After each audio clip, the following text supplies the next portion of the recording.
Hello everyone, कैसे हैं आप लोग। आशा है अच्छे ही होंगे।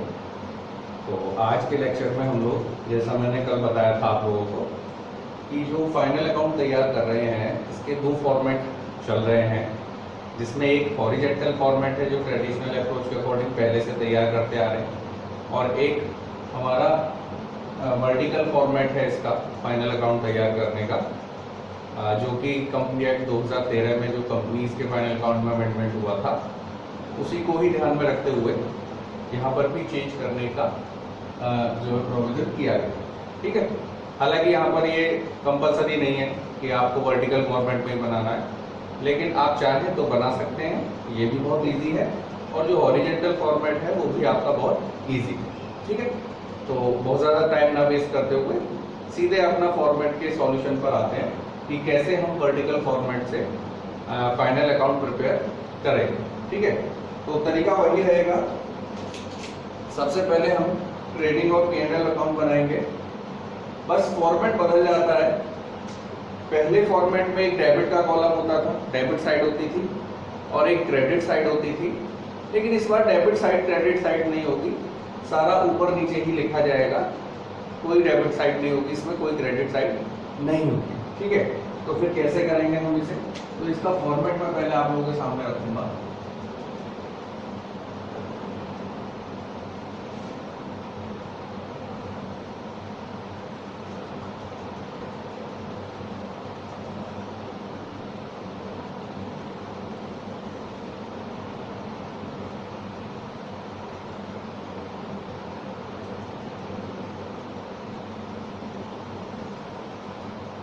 कुछ इस तरह का इसका फॉर्मेट रहेगा। यहाँ पर हम डिटेल रखेंगे और यहाँ पर हम दो अमाउंट के कॉलम रखते हैं, ये अमाउंट का कॉलम होगा और ये अमाउंट पे टोटल का कॉलम। ठीक है, तो देखते हैं स्टार्टिंग कैसे होगी। इसमें जो स्टार्टिंग करनी है हमें ट्रेडिंग अकाउंट से करनी है, और ट्रेडिंग अकाउंट में यहाँ पर ग्रॉस प्रॉफिट निकालने के लिए, क्योंकि ट्रेडिंग अकाउंट हम किस लिए प्रिपेयर करते हैं, ग्रॉस प्रॉफिट निकालने के लिए। तो यहाँ पर ग्रॉस प्रॉफिट जो निकाला जाएगा वो एक फॉर्मूले के थ्रू निकाला जाता है, जिसका फॉर्मूला होता है gross profit equals to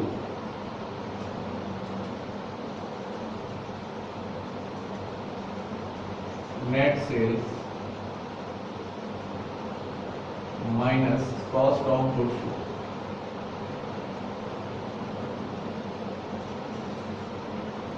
cost of goods sold, इस फॉर्मूले का यूज करें। अब इस फॉर्मूले की बात करें तो नेट सेल्स कैसे आएगी, नेट सेल्स बता पड़ती है आपकी टोटल सेल्स माइनस रिटर्न। ठीक है, और कॉस्ट ऑफ गुड्स सोल्ड आपको पता पड़ेगा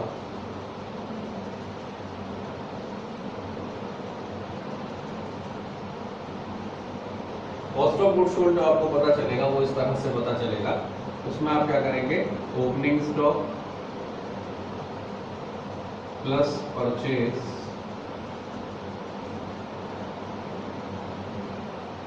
plus direct expenses,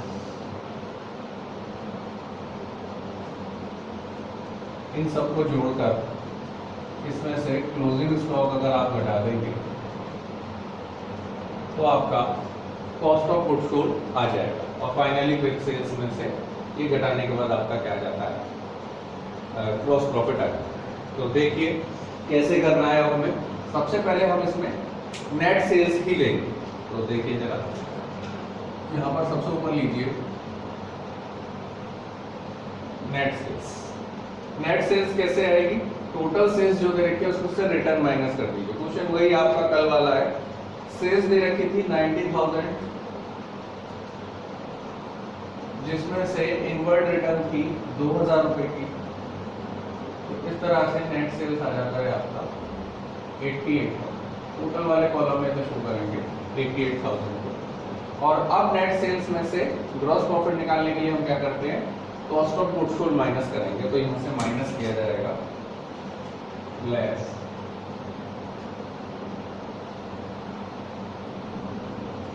cost of goods sold. ठीक है, तो कॉस्ट ऑफ गुड्स सोल्ड की कैलकुलेशन यहाँ पर हम करेंगे। कॉस्ट ऑफ गुड्स सोल्ड की कैलकुलेशन का क्या तरीका रहेगा? सबसे पहले ओपनिंग स्टॉक लीजिए,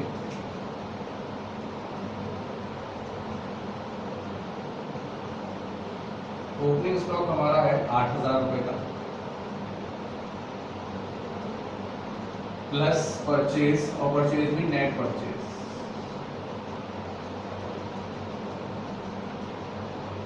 नेट परचेज वैसे ही total purchase minus return,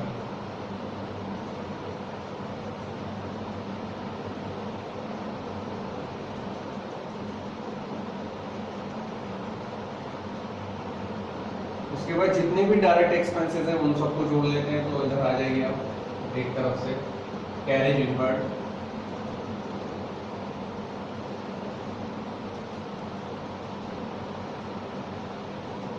carriage inward 2,300 रुपये, फिर उसके बाद वेजेस, वेजेस है 7,000 रुपये का, फिर उसके बाद कोल गैस एंड वाटर,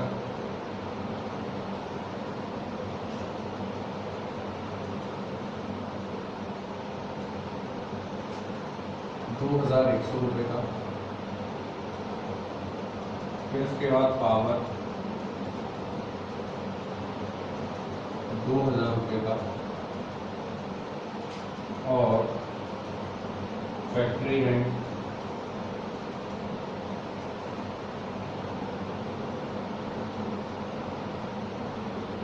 3,000। ये सभी डायरेक्ट एक्सपेंसेस हो जाते हैं। इसके बाद और कोई डायरेक्ट एक्सपेंसेस नहीं, इन सब का टोटल कर लीजिए यहाँ तक, 8,000 प्लस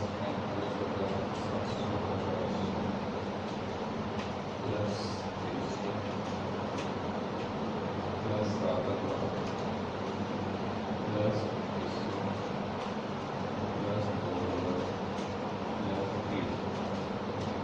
ये आता है 70,150। इसमें से हमें माइनस करना होगा क्लोजिंग स्टॉक का अमाउंट, और क्लोजिंग स्टॉक है हमारा 9,250, यहाँ से माइनस कर दीजिए क्लोजिंग स्टॉक 9,250। इसे करने के बाद ये आ जाता है आपका cost of goods sold.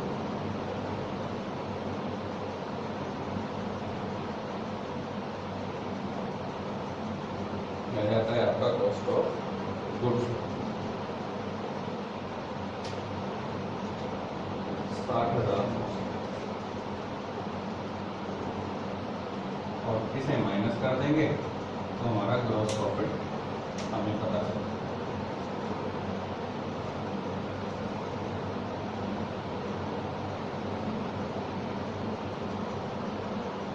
Gross profit आएगा हमारा 27,100। प्रॉफिट पर कोई अंतर नहीं पड़ता, ये नहीं रहेगा कितना पहले आता, 27,100।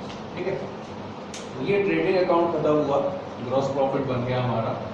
इसके बाद यहीं से ही आप क्या करते हैं, नेट प्रॉफिट निकालने के लिए कैलकुलेशन करते हैं, और उसमें जो फॉर्मूले यूज होंगे वो इस तरह से होंगे कि नेट प्रॉफिट निकालने के लिए हम क्या करेंगे, net profit equals to gross profit, GP short में लिखा है मैंने, आप लोग समझ जाएंगे, प्लस इनडायरेक्ट इनकम या profit minus indirect expenses.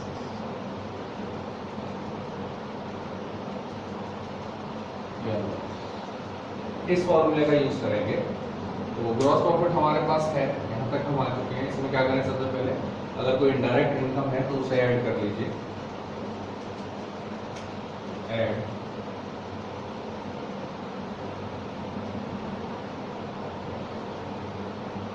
Indirect income,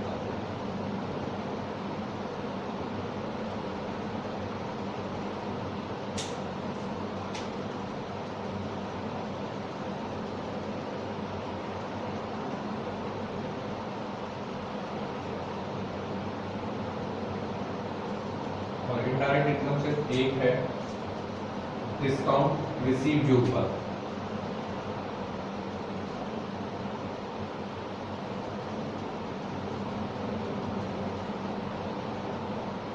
discount receive हुआ था हमारा 600, ये डायरेक्टली इधर की साइड दिखा दी। अब इसमें से हम माइनस करते हैं क्या, इनडायरेक्ट एक्सपेंसेस।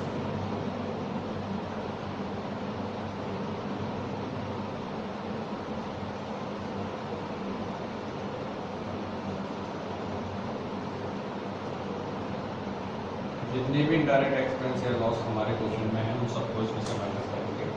एक बार फिर से क्वेश्चन की तरफ आ जाए, देखिए कौन कौन से इनडायरेक्ट वाले। सबसे पहले सैलरी, सैलरीज की अमाउंट है 9,000 रुपये। इसके बाद डिस्काउंट अलाउड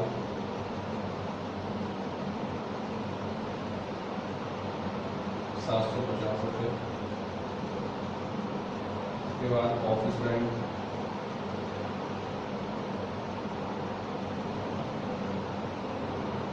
2,400 रुपये। पोस्टेज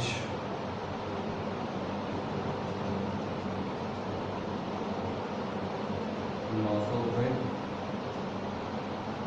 इंश्योरेंस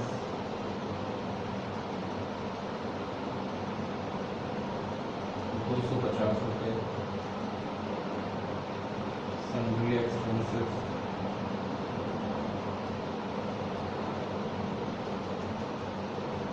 800 रुपये। और कैरी जाओ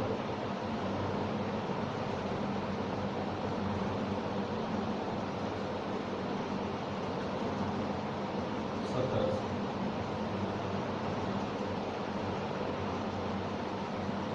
ठीक है, ये आपके सारे इनडायरेक्ट एक्सपेंसेस होंगे इसमें, इन सभी का टोटल करके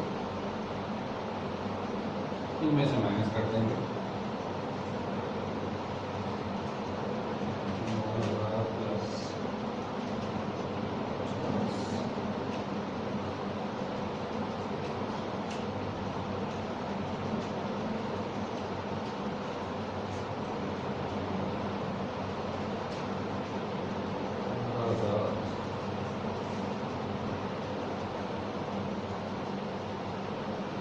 15,800 इसमें से माइनस करने के बाद हमारे पास नेट प्रॉफिट आ जाएगा। नीचे हम कैपिटल अकाउंट की ओर, हाँ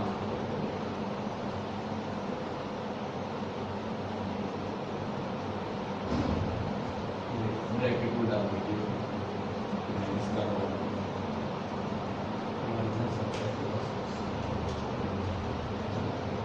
11,900 रुपये का नेट प्रॉफिट आता है। वही अमाउंट जो कल भी आपको आया था। तो ये आपका ट्रेडिंग P&L का वर्टिकल फॉर्मेट है।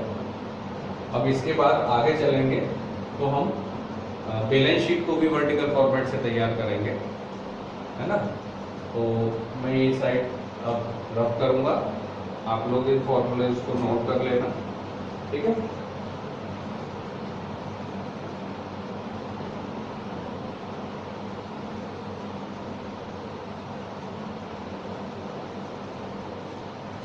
देखिए, बैलेंस शीट बनाने से पहले मैं आप लोगों को बता दूं कि ये वाली बैलेंस शीट जो हम वर्टिकल फॉर्मेट से बनाएंगे, इसका टोटल जो हॉरिजॉन्टल फॉर्मेट से बैलेंस शीट बना रहे थे कुछ कम आता, दोनों साइड मैच तो हो जाएंगे लेकिन कम अमाउंट से।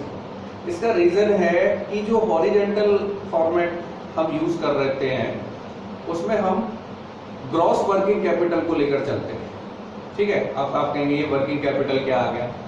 वर्किंग कैपिटल होती है हमारी वो कैपिटल जो किसी भी बिजनेस में साल भर इन्वेस्टेड रहती है, ठीक है। यानी जो हर साल अमाउंट हम उसमें इन्वेस्ट करते हैं विद इन 1 ईयर, 1 साल के लिए जो इन्वेस्ट करते हैं कैपिटल का हिस्सा, वही हमारा वर्किंग कैपिटल कहलाता है। तो आपको दिमाग में आ रहा होगा कि सर 1 साल वाला आपने कुछ और भी बताया था। हाँ बिल्कुल बताया था, और वो 1 साल वाला कॉन्सेप्ट था करंट असेट्स और करंट लायबिलिटीज। तो उन्हीं दोनों एलिमेंट से वर्किंग कैपिटल बनती है, ठीक है। तो अगर ग्रॉस वर्किंग कैपिटल का मामला आता है जो कि हॉरिजॉन्टल फॉर्मेट में यूज किया जाता है, तो ऐसे में हम टोटल करंट असेट्स को ही ग्रॉस वर्किंग कैपिटल मान लेते हैं। तो जब ग्रॉस वर्किंग कैपिटल के फॉर्मेट से हम बैलेंस शीट तैयार करते हैं तो जितनी भी करंट असेट्स होती है वो सारी की सारी शो करनी होती है, करते भी थे, किया भी है, ठीक है।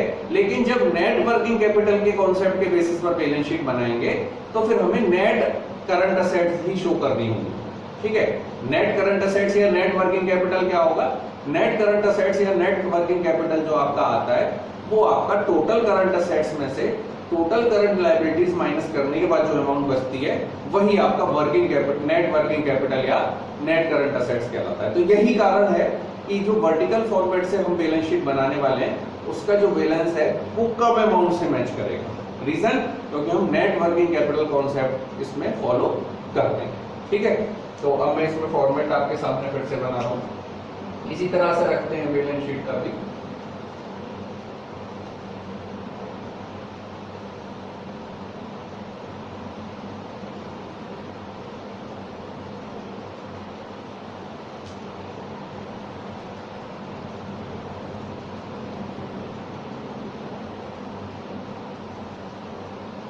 ठीक है, तो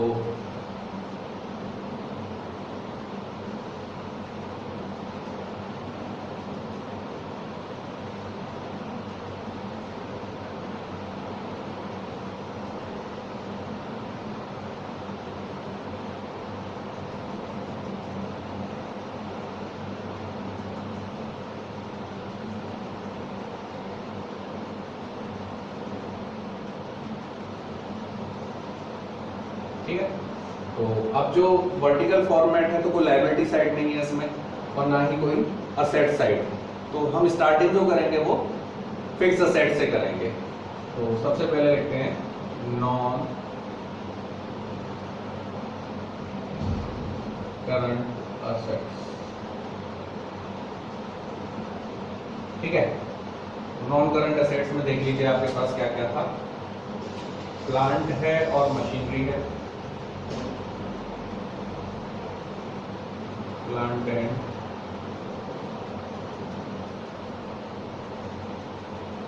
मशीनरी, प्लांट एंड मशीनरी का अमाउंट था आपके पास 30 का। दूसरी चीज फर्नीचर और फिटिंग,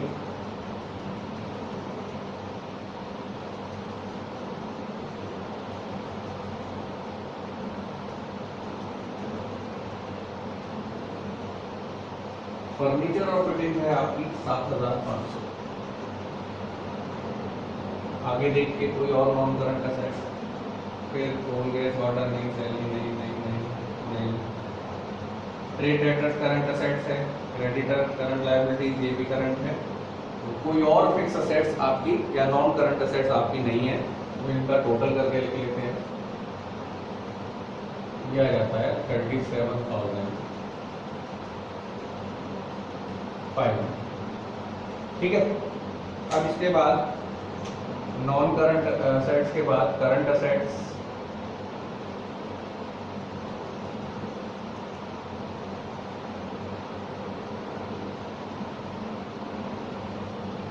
अब देखिए करंट असेट्स कौन कौन सी हैं। ऊपर से देखते हैं कैपिटल नहीं, ड्रॉइंग्स नहीं, ये भी नहीं, नहीं नहीं नहीं, यहाँ से कुछ नहीं, इसमें भी कुछ नहीं, यहाँ तक नहीं। ट्रेड डेटर्स आता है,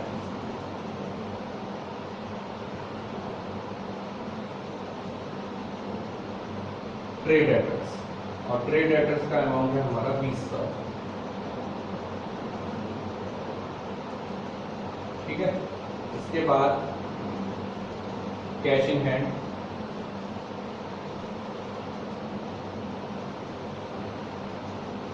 कैश इन हैंड का अमाउंट है हमारे पास 700 रुपये। इसके बाद cash at bank,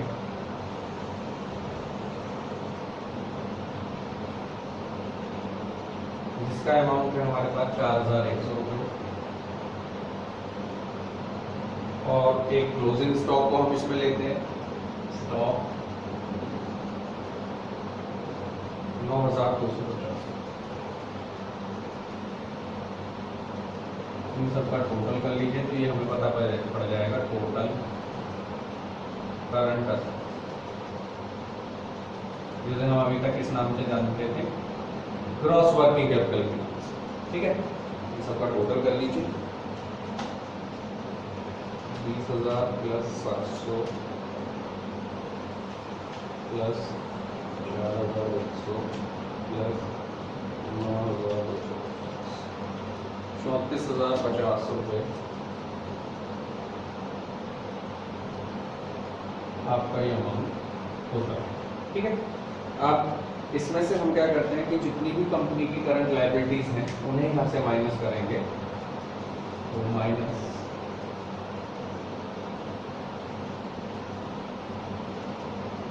current liabilities,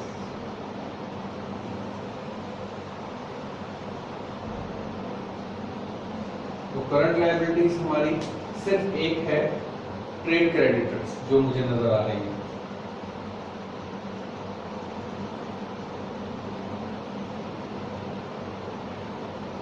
और ट्रेड क्रेडिटर्स में हमारे 27,150। ठीक है, और ये माइनस करने के बाद जो हमारे पास बचेगा वो होगा हमारा क्या, नेट वर्किंग कैपिटल या नेट करंट असेट्स। ठीक है, तो इस अमाउंट को हम किधर की साइड शो कर देंगे, नेट वर्किंग कैपिटल या नेट करंट असेट्स, माइनस कर लीजिए।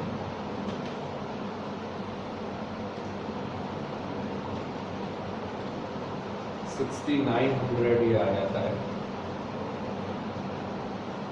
तो जो हमारा long term finance, long term investment जो कंपनी ने किया हुआ है वो आपको पता चल जाता है, और इसका यही टोटल कर देते हैं, तो हमारी असेट्स वाली साइड ही कंप्लीट हो जाती है। ठीक है, तो ये कितना होगा, 44,400, 44,400। ठीक है, जो शॉर्ट टर्म लायबिलिटीज थी उसका तो हमने पहले सेटलमेंट कर दिया। तो ये जो 44,400 रुपये है ये हमारा लॉन्ग टर्म लायबिलिटीज के लिए बचा हुआ पैसा है असेट्स का। तो अगर हमारी बैलेंस शीट ठीक है तो जो हमारे लॉन्ग टर्म फाइनेंस है कंपनी के, जिन्हें हम लायबिलिटी साइड में दिखाते हैं, उसका टोटल भी 44,400 रुपये ही आना चाहिए। ठीक है, ये आता है तो ठीक है, अदरवाइज आपकी बैलेंस शीट में कहीं आपकी मिस्टेक हुई है, ये बात तय है। तो देखते हैं आप अगली साइड स्टार्ट करते हैं। दूसरा टोटल भी इतना ही आ जाना चाहिए। अब है लॉन्ग टर्म फाइनेंस।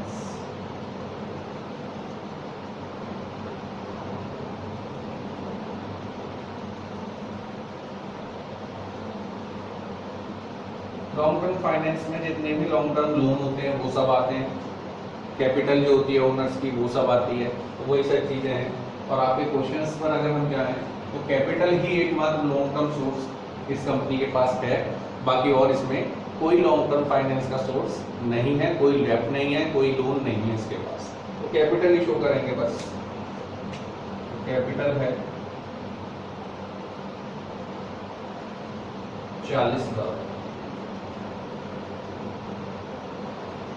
ठीक है, और इसमें हमें as per rule net profit add करना है, जो कि था 11,900 रुपये। और हमेशा की तरह जो ड्राइंग्स का अमाउंट है वो माइनस करना है,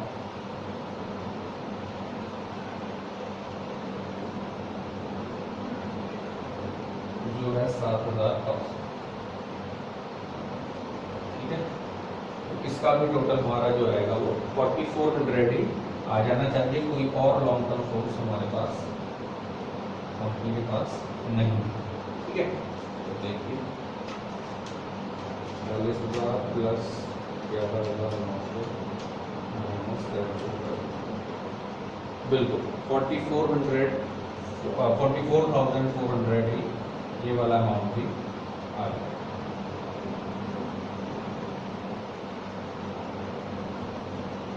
ठीक है, चाहे तो आप इस वाले अमाउंट को सीधे अंदर की साइड भी शो कर सकते हैं। यहाँ पर हमारी बैलेंस शीट ये आपकी तैयार।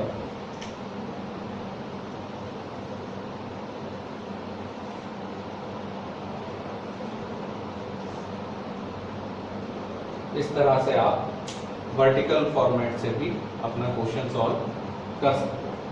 आई होप आप लोगों को ये चीज़ समझ आई होगी, है ना। कुछ नहीं है, सिर्फ एक दो फॉर्मूले हैं, उन्हें याद रखना है और उसी फॉर्मूले के अकॉर्डिंग हमें सारी चीज़ें फाइंड आउट करनी होगी। एक बार फिर से रिवाइज कर लेते हैं कि हमने सारा कुछ क्या किया। देखिए, सबसे पहले हमने ट्रेडिंग एंड P&L अकाउंट बनाया और वर्टिकल फॉर्मेट के अकॉर्डिंग अगर ट्रेडिंग एंड P&L अकाउंट बनाया जाता है तो हमें सबसे पहले ग्रॉस प्रॉफिट निकालना। वो पहले भी हम निकालते थे, हॉरिजॉन्टल फॉर्मेट में भी निकालते थे, लेकिन वहाँ अकाउंट फॉर्म में चलता था सारी चीज़ें। यहाँ पर हम जो है वो स्टेटमेंट की फॉर्म में रखेंगे और कुछ फॉर्मूले उसके लिए होंगे, उन्हीं फॉर्मूलों के अकॉर्डिंग हम सारी चीज़ें फाइंड आउट करें। ठीक है, तो ग्रॉस प्रॉफिट निकालने का जो हमारा फॉर्मूला होता है वो हमें पता होना चाहिए, होता है net sales minus cost of goods sold. तो हमें दो चीजों की कैलकुलेशन चाहिए, एक तो नेट सेल्स पता होना चाहिए और एक कॉस्ट ऑफ गुड्स सोल्ड। तो क्वेश्चन में जो सेल्स दे रखी थी वो 90,000 थी, जिसमें से रिटर्न के 2,000 रुपए घटाने के बाद नेट सेल्स आ गई हमारी 88,000। ठीक है, इस 88,000 के आने के बाद अब इसमें से हमें क्या माइनस करना होगा, कॉस्ट ऑफ गुड्स सोल्ड। अब ये कॉस्ट ऑफ गुड्स सोल्ड कैसे आई? कॉस्ट ऑफ गुड्स सोल्ड के लिए मैंने फॉर्मूला आप लोगों को लिखवाया था, opening stock plus purchase plus direct expenses minus closing stock.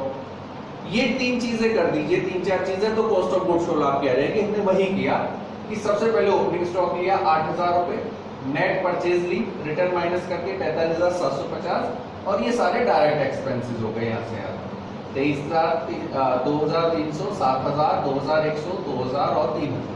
ठीक है, इन सभी का टोटल किया तो ये 70,150 आता है, जिसमें से हमें क्लोजिंग स्टॉक माइनस करना था और क्लोजिंग स्टॉक माइनस करने के बाद हमें पता पड़ गया कि 60,900 रुपीज की उस माल की कॉस्ट थी जो हमने सेल किया था। तो 88,000 रुपीज का माल जो आपने बेचा है उसकी जो कॉस्ट थी आपको 60,900 थी, तो ऑब्वियस है ग्रॉस प्रॉफिट कितना होगा, 27,100। ठीक है, अब इसी के आगे बढ़ा देते हैं नेट प्रॉफिट निकालने के लिए। और नेट प्रॉफिट निकालने के लिए क्या फॉर्मूला यूज कर रहे हैं हम? नेट प्रॉफिट निकालने का फॉर्मूला है gross profit plus indirect income and profit. जितने भी इनडायरेक्ट इनकम और प्रॉफिट है उन सबको क्या करेंगे, हम इसमें ऐड करेंगे सबसे पहले। तो ग्रॉस प्रॉफिट आ चुका है, इसमें इनडायरेक्ट इनकम को ऐड किया।